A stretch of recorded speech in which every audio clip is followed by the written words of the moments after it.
Hello friends, welcome to our channel. आज आम जाना किपर छात उपरे खरा दिने धनिया लगे कि आम खाईपर। खरा दिन आसीगले मार्केट रे धनिया पत्र रेट अधिका हो जाए। यही मार्च मसरे आपण मैंने चाहिए एमती धनिया घरे ग्रो करें।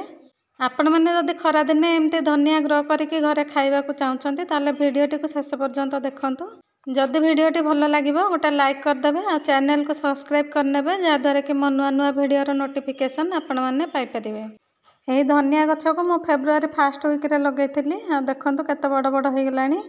आपण मैंने जदि एबे मार्च फास्ट वीक्रे लगेबे ताले मार्च लास्ट बेलू यहीपरी धनिया हो जाइथिबो आपण मैंने खाइबा को पाइपर। एबे आपण मैंने चाहिए पालंग घरे लगे पारे। मु भी पालंग मो छात उपरे लगेछि। मु छात उपरे लगे किसी परिबा हार्वेस्टिंग करने को हो जाए। आज किसी पालंग पत्र मु हार्वेस्टिंग करी। पालंग पत्र सहित किसी चेरी टमाटो बड़ टमाटो और बैगण हार्वेस्टिंग करने को हो जाए। प्रथमे आम हार्वेस्टिंग करनेबा तापर आम धनिया किपरि लगेबा से विषय रे जानिबा। यही पालंग पत्रर साइज देखंतु केते बड़ बड़ साइजर पालंग पत्र होइछि। खरा दिन में सब मार्केट रे पालंग शाग बिक्री हुए ना। आपण मैंने चाहिए एमती घरे लगे खाईपर। मुझे जो प्रोसेस रे धनिया मंजी को बुणीबी सेहीपरि आपण मैंने पालंग घरे लगे पारे। एबे देखंतु ये चेरी टमाटो गछ केते गुडे फ्रुटिंग होइछि। बेसी खरा हेबारु मु ताको आनिकी ग्रीन नेट तले रखिछि। आउ किछि चेरी टमाटो खरा रे अछि। आमे जतबेले छात उपरे किछि परिबा गछ लगाउछे खरार तापमात्रा यदि 30 रु 35 डिग्री भितर है ताहले सब प्रकार गछ हो पार। आमर जेहेतु एठी 35 डिग्री रु तापमात्रा अधिका रोचे सेथिपाई आमे छात उपर जेकोसी जगार खंडे ग्रीन नेट टाणिकी जदि लगेबा कि से गछ गुड़ी को आनिकी रखिबा ताहले आउ किछि दिन पर्यंत आमर हार्वेस्टिंग करने को मिल पार। खरार तापमात्रा अधिक हेबारु बैगण गछ गुड़िकर फ्रुटिंग आउ हेउना। बहुत छोट छोट साइजर बैगण फलुची। बैगण गछ को प्रूनिंग करी किछि खत दे सारला परे ताको जदि आमे एंते ग्रीन नेट तले रखिबा ताले किछि फ्रुटिंग हे परिबो। एबे देखंतु ए कैप्सिकम गछटी खरा रे अछि सेथिबे भल हेउ नै। आ सेथरे दुईटी कैप्सिकम हेछि ताको हार्वेस्टिंग करनबा।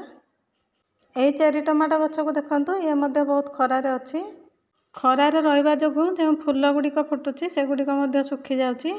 आपको जदि आम नहीं ग्रीन नेट तले रखीदे ताहले किछि दिन पर्यंत फ्रुटिंग हो पार। यही टमाटो गछ को देखो ये बहुत खरार अच्छी एथर फ्रुटिंग सरी आसला।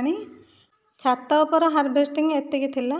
एबे चलतु मु तले किछि टमाटो बैगण गछ लगे बैगण किछि हार्वेस्टिंग करने को हो जाए आउ हार्वेस्टिंग करनबा। एबे देखंतु मु बारी रे लगेथिबा टमाटो गछ दुईटी टमाटो गछ देखंतु केते बड़ साइज रहिछि आ बहुत गुडे फ्रुटिंग मध्ये होइछि। तले मु गोटे बैगण गछ लगे से किसी बैगण हो जाए हार्वेस्टिंग करनबा। आपण मैंने मार्च मसरे बैगण टमाटो लगे पारे। छात उपर थिबा बैगण गुड़िक मोर फ्रुटिंग सरीगला। आउ किछि चारा पकई नहीं से गुड़िक टिके बड़ साइजर हो गले मु तले आउ किछि बैगण गछ लगे नेबी। यही बैगण गछटी 5टी बैगण होता एबे आमर हार्वेस्टिंग सरी जाइछि।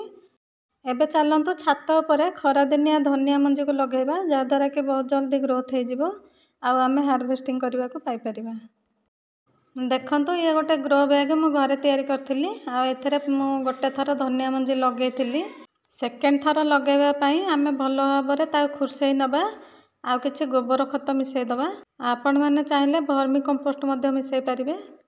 आ जदि प्रथम थर पर माटी प्रस्तुत कर समान परिमाणर माटी आ गोबर खत कोकोपीट को लेकिन मिसईदेवे भल भाव में। आ किछि फंगिसाइड पाउडर को मिसई नेबे जहाँद्वारा कि किछि फंगस लागोनी। आपण मान पाखे जदि कोकोपीट नाही ताले मोटा दाना बाली को आपण माने मिसई पारिबे। आ फंगिसाइड पाउडर बदल में आपण माने हलदी पाउडर को मिसई पारिबे। एबे मु किछि गोबर खत को नेछि भल भाव में गुंड करी आमे सेथरे मिसई नबा।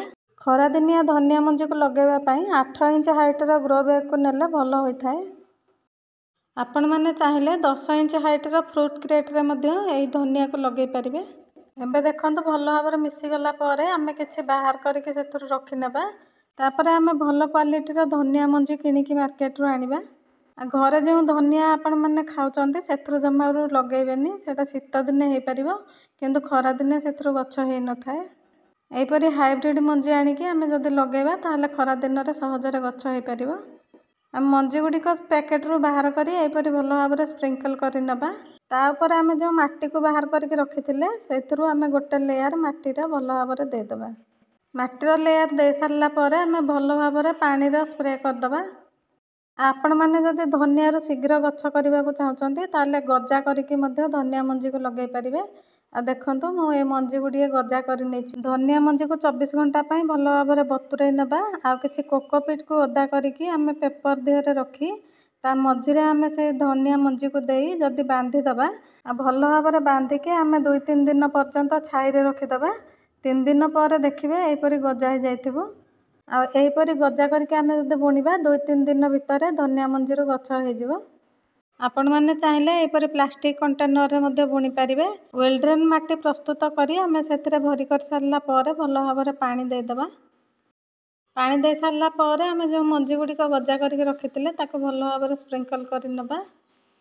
खरा दिन में बेले बेले वर्षा हो जाए जदि वर्षा पानी ता देहरे पड़े ताले धनिया गछ गुड़िक नष्ट हो। आम जदि यहीपरी प्लास्टिक कंटेनर बुणवा बहुत हल्का होता है। वर्षा होला बेले आम ताको नहीं घरे रखिदे पारिबा। एबे देखंतु यहीपरी स्प्रिंकल कर सारा पर आम जो माटी मिसई से माटी मु अल्प बाहर करके रखी ताकू आम ता ऊपर स्प्रिंकल कर नवा। माटी देला बेले बेसी माटी न दे आम अल्प माटी को स्प्रिंकल करवा। माटी भल भाव स्प्रिंकल कर सारा पर आम पानी स्प्रे साहाय्य देदेबा। देखो मुझे गोटे जरी ग्लास रे किसी कणा कर एपरी पानी दे दूची। आपण मैंने चाहिए बोतल में कणा करके एमती स्प्रिंकल करके दे पारे। यहीपरी स्प्रिंकल करके पानी देवा द्वारा मंजी गुड़िक एपट सेपट न हो गोटे जगार रही है। पानी भल भाव दे सारा पर आम ताको गोटे जरीपाल को कभर करदबा। 2-4 घंटा खरा आसुवा जगार आम रखीदबा। 2 दिन पर गछ गुड़िक यही साइज हो जाइथिबो। धनिया गछ गुड़िक यही साइज होगला पर आम ग्रीन नेट तले रखीदबा। नहले नहीं आपण मैंने सकाळर 2-4 घंटा खरा आसुवा जगार रखिपारे। से आम बारंबार पानी देवा ना। पानी देले गछ गुड़िक पचिकी नष्ट हो। जितेबाला देखिए पूरा भल भाव सुखी जाइथिबो ताले अल्प पानी यहीपरी स्प्रिंकल करने। 15 दिन पर गछ गुड़िक यही साइज हो। देखंतु मु आ गोटे कंटेनर रे सेहीपरी गजा करके बुणी नहीं। आको मु फेब्रुआरी 1st वीक रे बुणी से अधिका खरा हो नाला से पूरापूरी खरारे मु रखी। एबे ताको मु ग्रीन नेट तले रखिनेबी। धनिया गछ गुड़िक टिके बड़ हो गले जदि घास होइथिबो ताको भल भाव बाछि नेबे। आ पानी भल भाव सुखीगला पर पानी को देबे। ग्रो बैग रे बुणी धनिया गछ गुड़िक 8 दिन पर यही साइज हो जाइछि।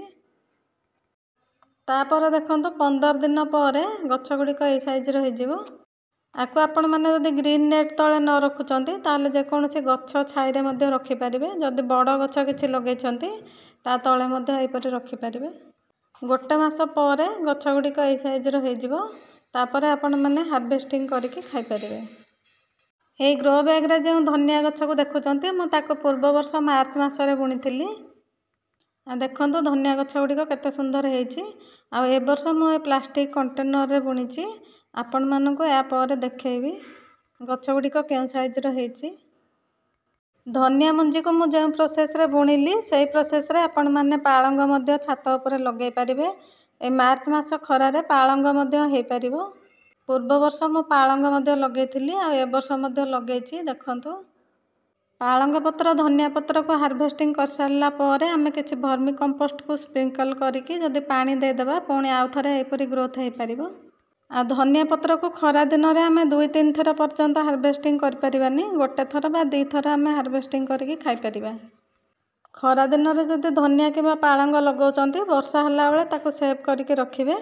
आ अधिका खरा तापमात्रा बचाइवाई यहीपरि ग्रीन नेट तले जदि रखुचंती ताहले आपण माने एप्रिल लास्ट पर्यंत यहीपरि धनिया पालंग को घरे हार्वेस्टिंग करके खाईपारे। एबे देखंतु मु जो प्लास्टिक कंटेनर रे धनिया गछ को लगेइथिली मासे पर धनिया गछर साइज एते बड़ हो जाइछि। एबे आमे एको हार्वेस्टिंग करके खाईपारिबा। जदि वीडियोटी भल लगी थाए वीडियो को लाइक और सब्सक्राइब करने को भूलिबेनी। Thank you for watching.